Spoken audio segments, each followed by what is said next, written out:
प्रभात बच्चों, आप सभी का शिक्षक हब चैनल में स्वागत है।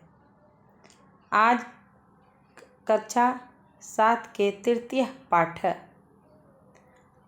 ऋतु परिचय का हिंदी अनुवादित करेंगे। ऋतु परिचय में विशेष और विशेषण इन शब्दों का प्रयोग हुआ है। सर्वप्रथम विशेष और विशेषण को हम लोग समझें कि विशेषण वे शब्द होते हैं जो किसी संज्ञा अथवा सर्वनाम शब्द की विशेषता को प्रकट करते हैं, लेकिन विशेष वे संज्ञा अथवा सर्वनाम शब्द होते हैं जिनकी विशेषता को विशेषण प्रकट करते हैं। तो बच्चों, हम लोग इसका हिंदी अनुवादित करें। इसमें ऋतु परिचय में ऋतु के बारे में हम लोग जानेंगे कि हमारे देश में कितनी ऋतुएं होती है और किन ऋतुओं में क्या होता है। तो अब है कि अस्माकम हमारे देश में 6 ऋतु भवन्ति होते हैं। तो हमारे इसका हिंदी हम लोग जो है इस तरह लिखेंगे कि हमारे देश में 6 ऋतुएं होती है।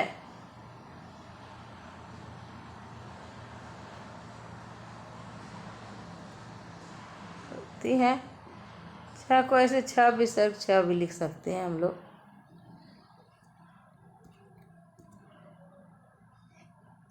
बसंत, ग्रीष्म, वर्षा, शरद, हेमंत, शिशिरम, चौ। वसंत, ग्रीष्म, वर्षा, शरद, हेमंत और शिशिर।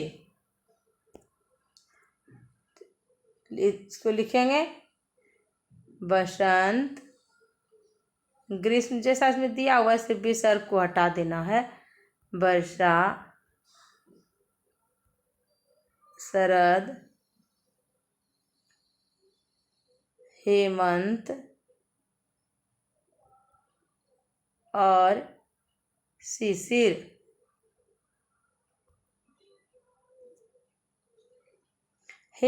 बसंते का अर्थ क्या हो गया? बसंत में सर्वेषु सभी, बसंत में सर्वेषु का अर्थ क्या हो गया? सभी। पादपेषु पौधों में,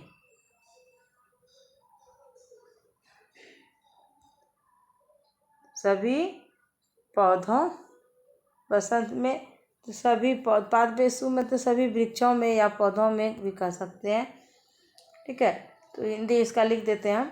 बसंते मतलब बसंत में सर्वेषु सभी, पादपेषु वृक्षों में या पौधों में। ठीक है, वृक्षों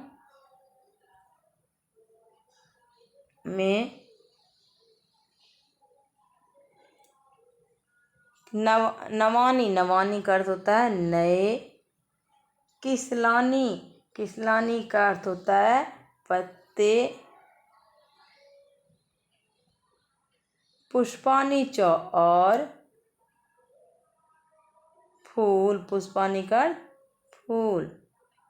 भवंती होते हैं। अब है शरबत का अर्थ होता है सभी जगह। शरबत सभी। शोभना का अर्थ होता है सुंदर। समय। न अति शीतल न अधिक ठंड। अति शीतल का अर्थ क्या होगा? न अधिक ठंड। न अति ताप, न कट गया थोड़ा, इसको किताब में आप लोग देखेंगे। न अति ताप न अधिक गर्मी। भवती होती है।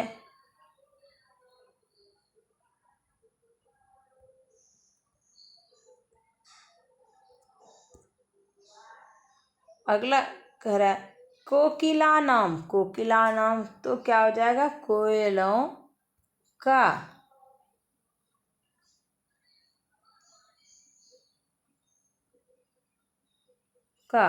मधुर स्वर। मधुर स्वर का होता, मधुर स्वर भी लिख सकते हैं या मधुर मीठा स्वर। ठीक।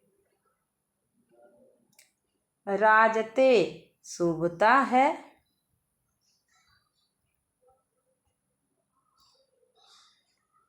ग्रीष्मे, ग्रीष्मे का अर्थ क्या हो गया? गर्मी में। सूर्यस्ताप, सूर्यस का सूर्य का।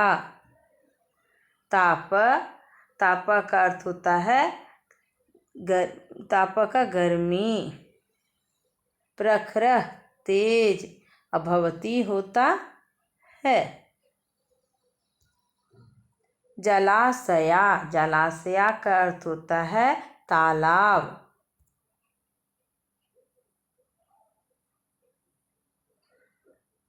प्रायेण बहुधा या प्राय। जल शून्य मतलब जल नहीं रहता था, तो जिसको क्या कहते हैं? जल शून्य मतलब जल नहीं के बराबर। भवंती होते हैं।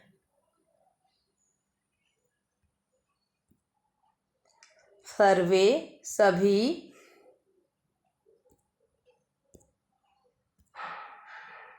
सर्वे का अर्थ क्या हुआ? सर्वे का अर्थ होता है सभी। जीवा जीव। छायाम छाया को।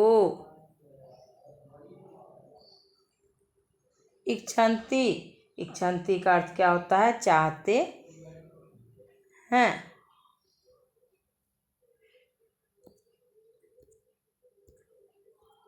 विद्यालयेषु विद्यालयों में।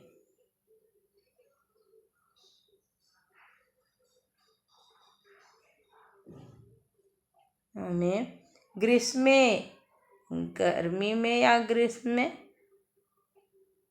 या गर्मी, ग्रीष्म गर्मी की। अवकाश छुट्टी। अभवती होती है।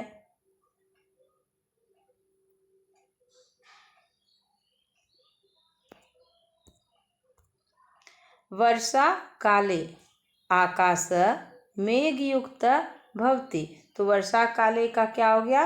वर्षा ऋतु में।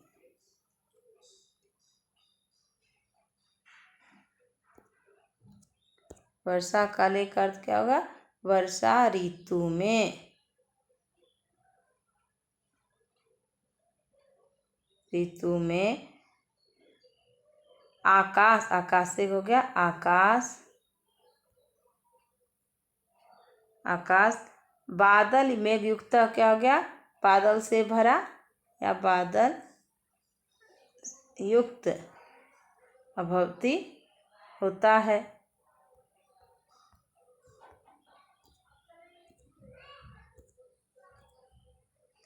यदा कदा कभी कभी। यदा कदा का क्या अर्थ होता है? कभी कभी। कभी कभी दोनों के बीच में हाइफन देना है। वृष्टि रपी, वृष्टि रपी का अर्थ क्या होता है? वर्षा भी। वृष्टि मतलब वर्षा भी भवती होती है।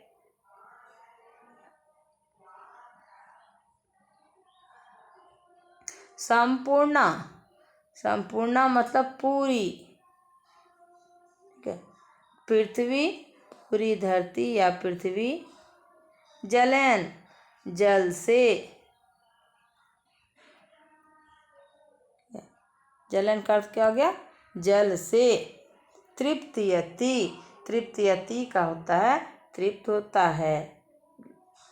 जो सूखी धरती होती वर्षा पड़ने के बाद क्या होती? वह तृप्त हो जाती है। कृषि कृषि का क्या हुआ कि कृषि सर्वत्र शोभते।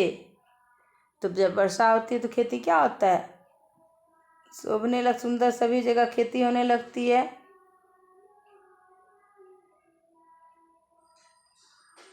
अभी सभी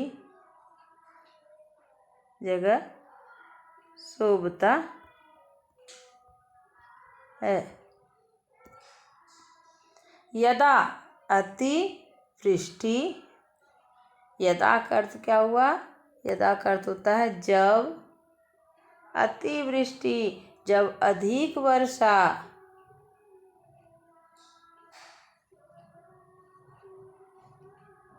अधिक वर्षा भवती होती है,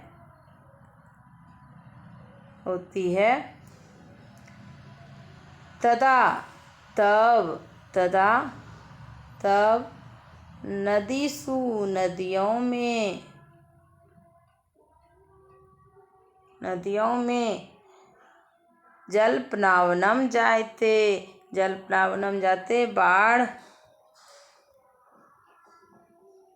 हो जाती है, बाढ़ आ जाती है या हो जाती है।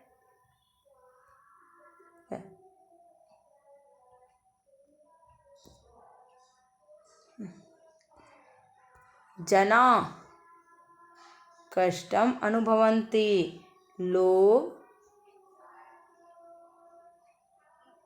कष्ट का अनुभव करते हैं,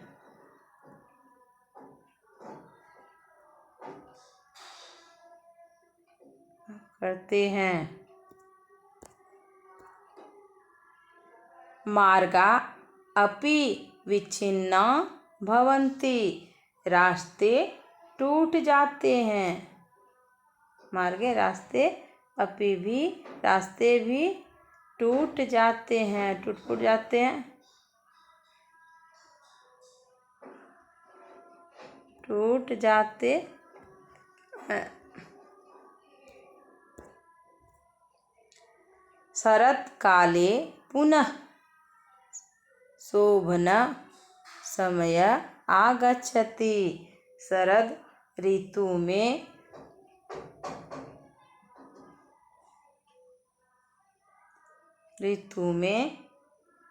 फिर, सुंदर, पुनः का अर्थ होता है फिर, शोभना सुंदर, समय आ जाता है।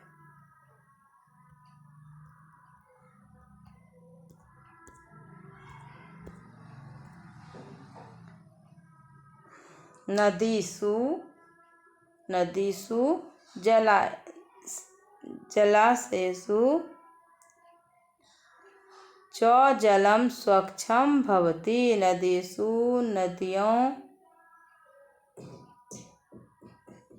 नदियों में और जलाशयों में, जलाशयेषु का अर्थ क्या हो गया, जलाशयों में जल स्वच्छ हो जाता है, जल स्वच्छ होता, भवती होता है। अस्मिन् समये इसी समय,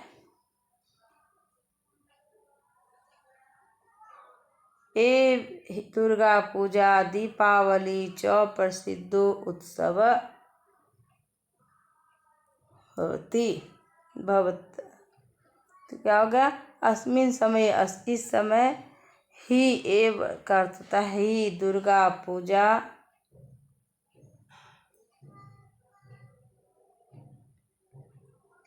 और दीपावली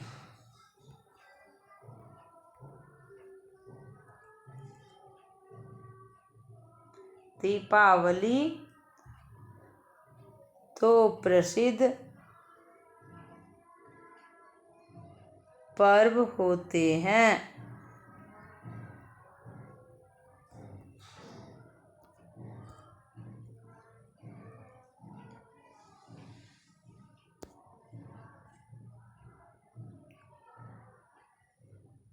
अगला है हेमन्ते शीतस्य आरंभः भवति। हेमंत ऋतु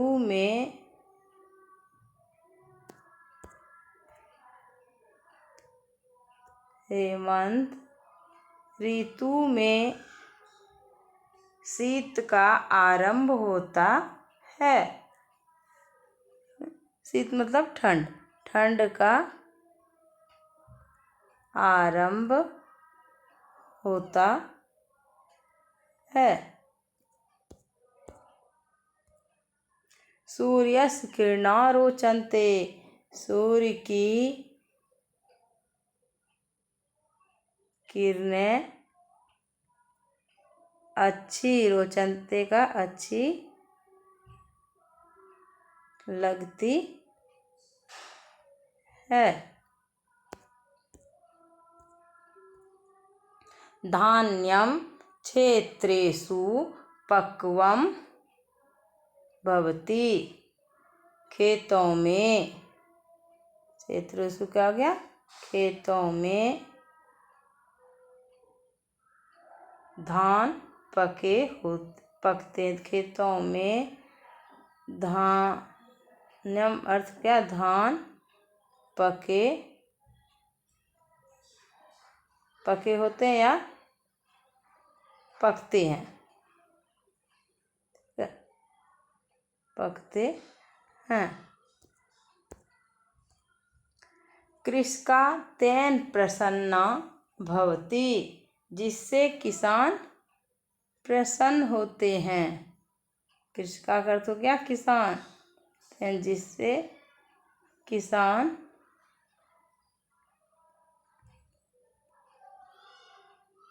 प्रसन्न होते या खुश होते हैं।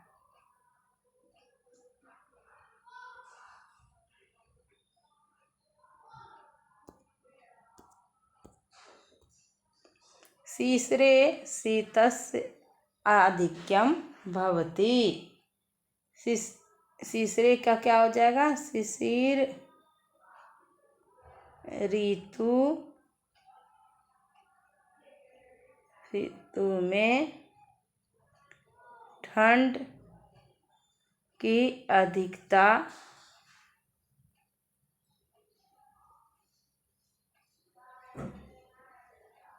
होती है। सूर्यस्य किरणा। सूर्य की किरणें अपि यदा कदा तुषारे लुप्ता भवन्ति। सूर्य की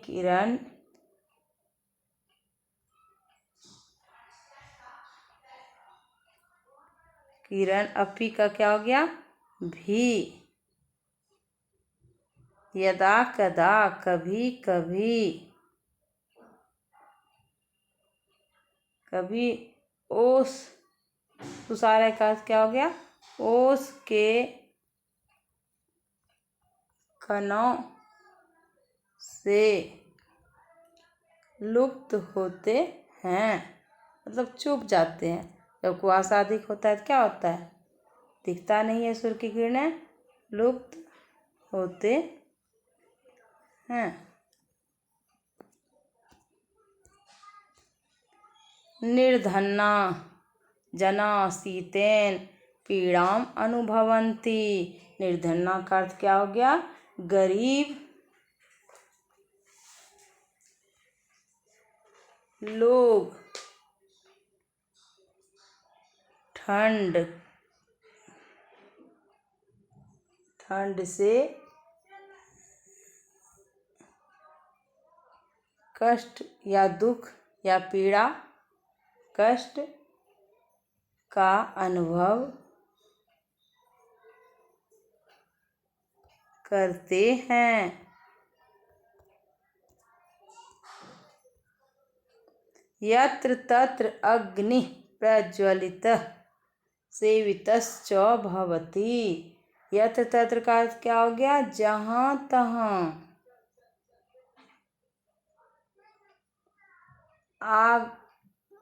लोग आग जलाकर, अग्नि प्रज्वलित, जहाँ तहाँ अग्नि जहाँ तहाँ आग प्रज्वलित का जलाकर सेवितस्वभवति का सेवन किया, आग जलाकर सेवन किया जाता है या सेवन करते हैं या किया जाता है। सर्वेषु ऋतुषु वसन्तराजा कथ्यते। सभी ऋतु, सर्वेषु का अर्थ हो गया सभी, ऋतुषु मतलब ऋतुओं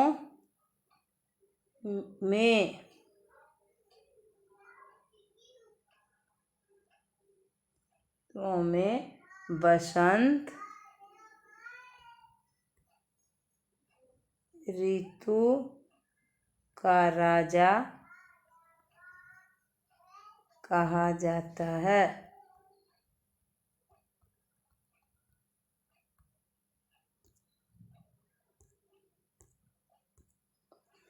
ग्रीष्मो वर्षा शरश्चैव हेमंतो शिशिरम तथा तेषु सर्वेषु राजा वसंतो मोददायक। तो इसका अर्थ क्या हो जाएगा कि ग्रीष्म, वर्षा, शरश्चैव, शरश्चैव का अर्थ क्या हो गया शरद,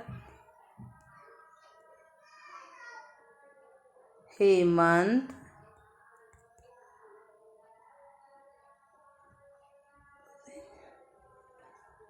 वर्षा, शरद, हेमंत, शिशिर,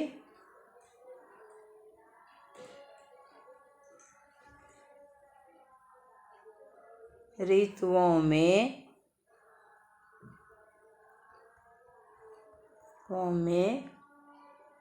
ऋतुराज वसंत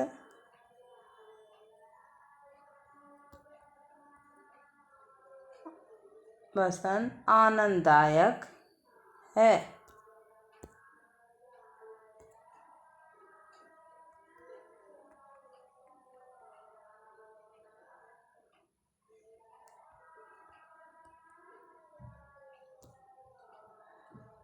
जो पाठ का हिंदी अनुवादित हो चुका है, लेकिन उसके बाद भी एक बार हम लोग क्या करते हैं, इन कठिन शब्दों को जान लेते हैं, उच्चारण भी कर लेते हैं और उसका अर्थ भी पढ़ लेते हैं।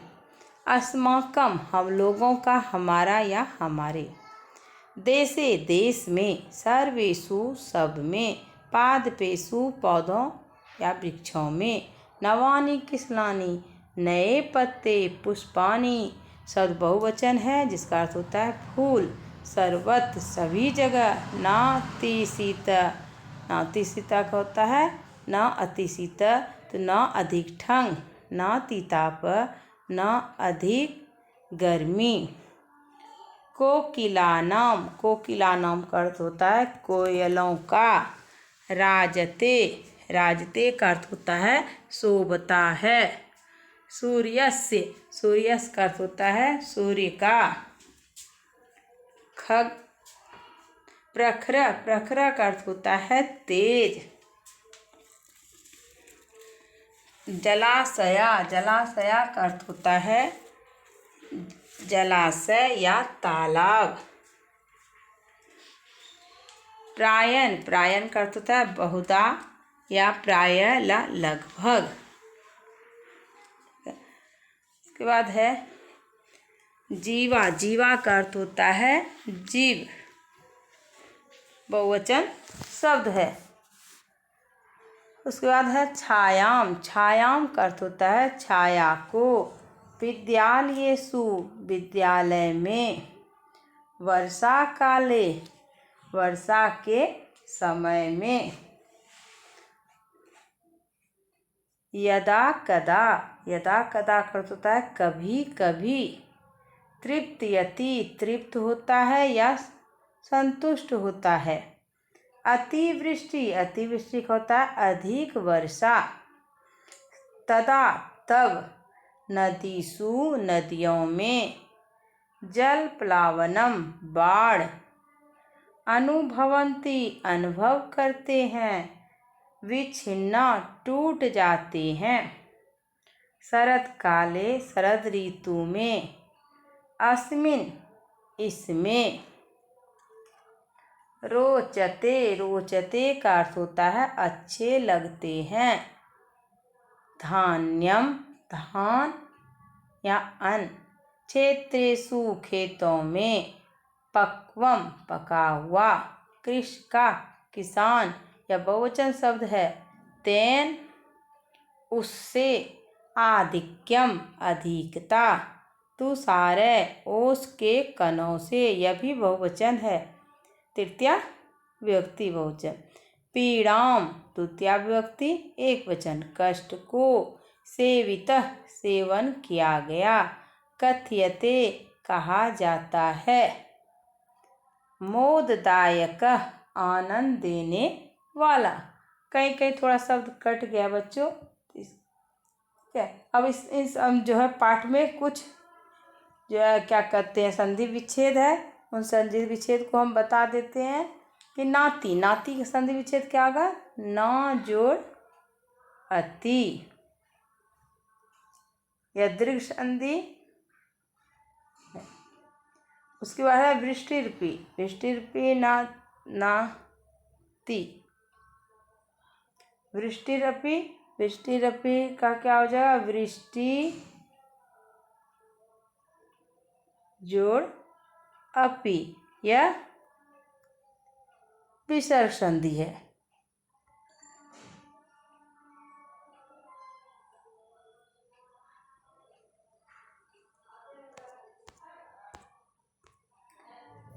सेवितस्य, सेवितस्य का क्या होगा? सेवितः जोड़ च।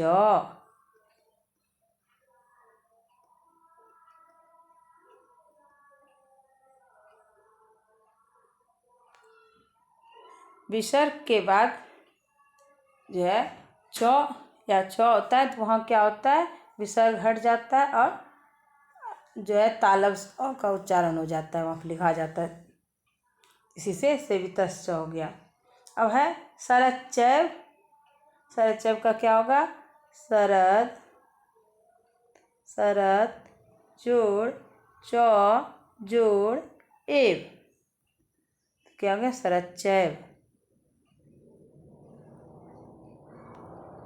यह व्यंजन संधि, क्योंकि तो में हलन पहले बताया कि शब्द के जो है जब हम संधि विच्छेद करेंगे तो प्रथम शब्द में जो है अगर विसर्ग आता है तो विसर्ग संधि, अगर हलंत आता है तो व्यंजन संधि, और अगर विसर्ग हलंत नहीं रहा तो वह स्वर संधि होता है। धन्यवाद बच्चों, पाठ संपूर्ण हो चुका है हिंदी अनुवादित, और उनके कठिन शब्दों को भी जान गए हैं। आप लोग को कहीं परेशानी या दिक्कत या समझ में नहीं आता तो आप लोग कमेंट करके पूछ सकते हैं, और लाइक सब्सक्राइब करना नहीं भूलेंगे। धन्यवाद।